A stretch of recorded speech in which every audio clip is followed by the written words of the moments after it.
안녕하세요. 옆집 아줌마 유쾌한 윤겸씨입니다. 아무 일도 하지 않으면 아무 일도 일어나지 않는다. 제가 좋아하는 말이거든요. 저는 정말 게을러서 매일 이 게으름과 싸움을 합니다. 이번 세부 한 달 살기를 다녀온 것도 집에 있으면 아무것도 하지 않을 저를 알아서예요. 세부를 다녀오면 이 일로 인해 또 다른 일이 생기고 그 일이 또 다른 일을 생기게 하고 이렇게 선순환이 될 거라고 생각을 합니다. 하다못해 지금 이 유튜브를 찍게 해줬잖아요. 네, 저는 잘 몰라요. 잘 모르지만 오늘 뭔가를 했기 때문에 내일은 무슨 일이 일어날 수도 있지 않을까 생각을 합니다. 그러니 오늘 너무 게으른 하루를 보내지 말고 우리 뭐든 해봐요. 운동이든 독서든 알바든 뭐든. 그럼 세부 한 달 살기 마지막 이야기를 해보겠습니다. 저는 저번 주에 한국에 돌아왔습니다. 역시 한국보다 좋은 곳은 없습니다. 제가 한 달 동안 자리를 비웠잖아요. 그래서 제 지인들이 다들 궁금해 하시더라고요. 잘 다녀왔어? 한 달 살기 어땠어? 효과 있었어? 제일 예리한 질문. 다시 가라고 하면 가겠어? 저의 대답은 예스입니다. 그럼 예스인 이유에 대해 이야기를 해보겠습니다. 첫째 경우와 둘째 경우가 달라요.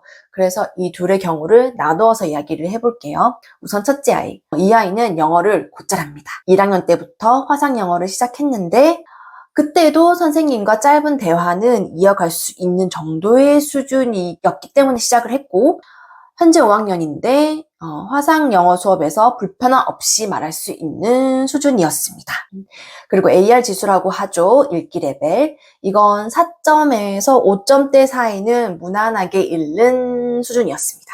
그리고 세부 어학원에서 입학 테스트를 쳤을 때 총 5단계 중에서 3단계 등급을 받았거든요. 그리고 거의 매주 레벨업해서 마지막에는 5단계 등급을 받고 일정을 마무리하고 돌아왔습니다.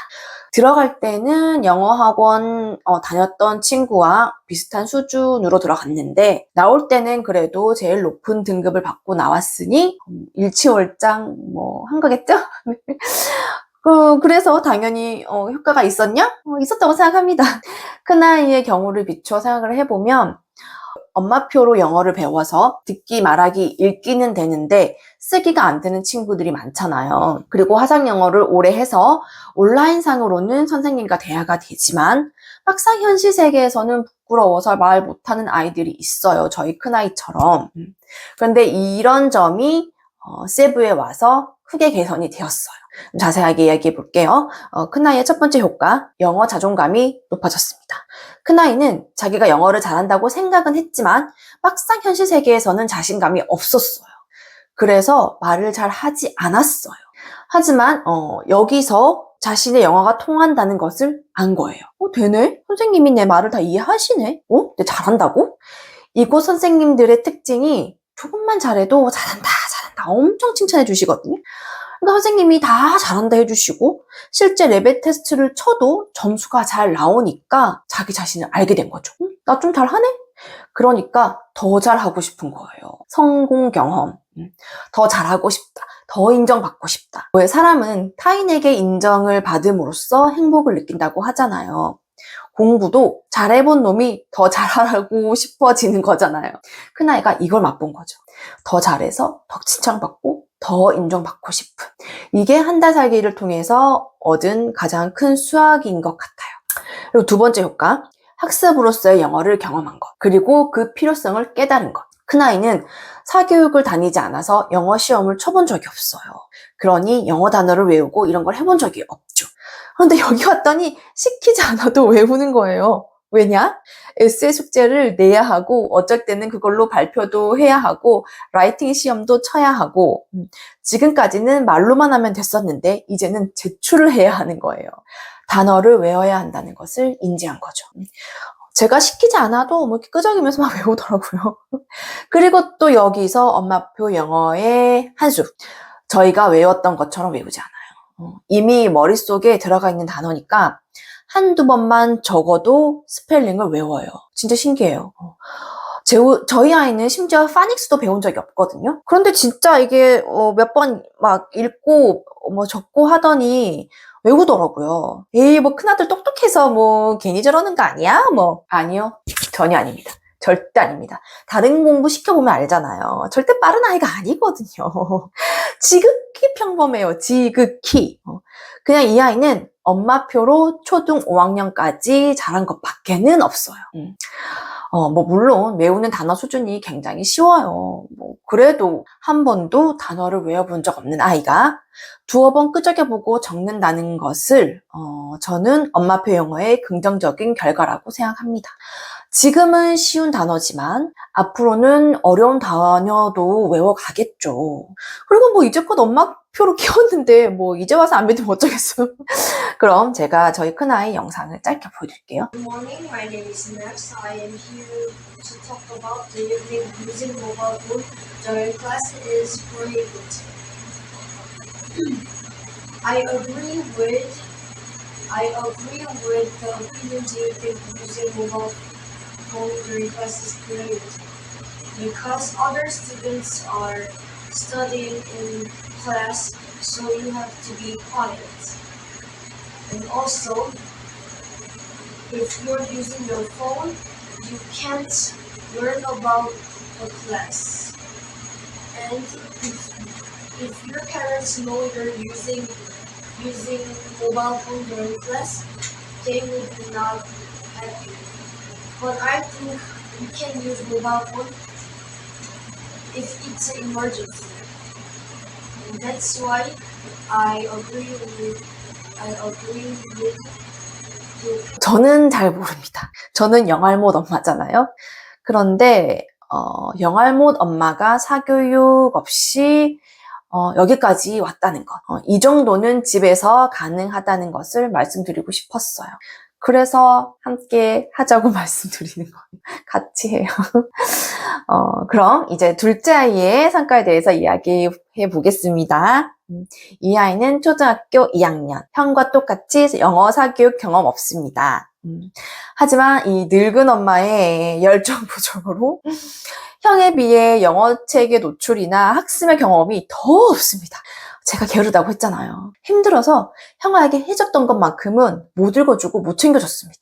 하지만 이 아이는 형아 덕분에 영어 영상의 수준은 높습니다. 형아가 동생을 배려해서 영상을 절대 보지 않아요. 배려 절대 안 해줍니다. 요즘 캐대헌? 요런 거 그냥 영어 원어로 봅니다. 자막 없죠? 듣기가 발달했으나 읽기 쓰기는 많이 부족한 상태. 완벽주의적 성격으로 말하기에는 소극적인 아이입니다. 이런 아이가 한 달 살기를 갖습니다. 달라진 점 첫 번째는 입을 떼기 시작했다. 이 아이는 하여간 한 달 살기 가기 전 화상 영어 선생님과도 예스 노만 했거든요. 그런데 듣기 실력만 보면 더 할 수 있는 아이예요. 하지만 부끄러움이 많은 이 둘째는 낯선 사람에게 이야기하는 것이 힘들고 틀린 것을 말하는 게 두려운 아이였던 거예요. 그런데 일단 여기 선생님들은 다 친절하세요. 칭찬을 많이 해주시죠. 물론 적응 기간 일주일 정도까지는 입 열기가 힘들었는데 그 뒤로는 투머치 토커티브가 되었습니다. 선생님이 하시는 말씀이 말을 너무 잘해서 스피킹 실력만 보면 지금 자신의 반보다 2등급 정도는 더 위에 반 수준이라고 말씀하셨어요. 그런데 성격상 너무 부끄러움을 많이 타다 보니까 이제 테스트에 가면 낯선 선생님과 이야기를 해야 되니까 또 입을 꼭 닫는다는 거예요. 그래도 어쨌든 누구와도 영어로 대화하지 않던 녀석이 선생님들과 그리고 저와 영어로 대화를 하기 시작했다는 점이 저는 대견했습니다. 실제로 돌아와서도 예전 화사 선생님과 그대로 수업을 이어나가고 있는데 확실히 말의 양이 늘었어요. 예스월로는 이제 그것만은 하지 않습니다. 조금 얘기를 하더라고요. 그리고 두 번째는 영어를 써야 한다는 것에 대한 인지입니다. 정말 쉬운 단어들 있잖아요. dog, school 이런 단어들 쓸 줄 몰랐거든요. 그런데 큰아이와 똑같이 어쨌든 한 줄이라도 써내야 하는 수업이 있다 보니 시험을 쳐야 하다 보니 간단하게라도 써보는 연습을 했어요. 단어 외우기와 글 적기 맛을 본 거죠. 그래도 저는 큰 경험이라고 생각합니다. 단어는 외워서 적는 것이다. 그리고 마지막으로 이야기 드리고 싶은 게 엄마의 성장. 좀 부끄럽지만 저는 하루 4시간씩 수업을 들었거든요.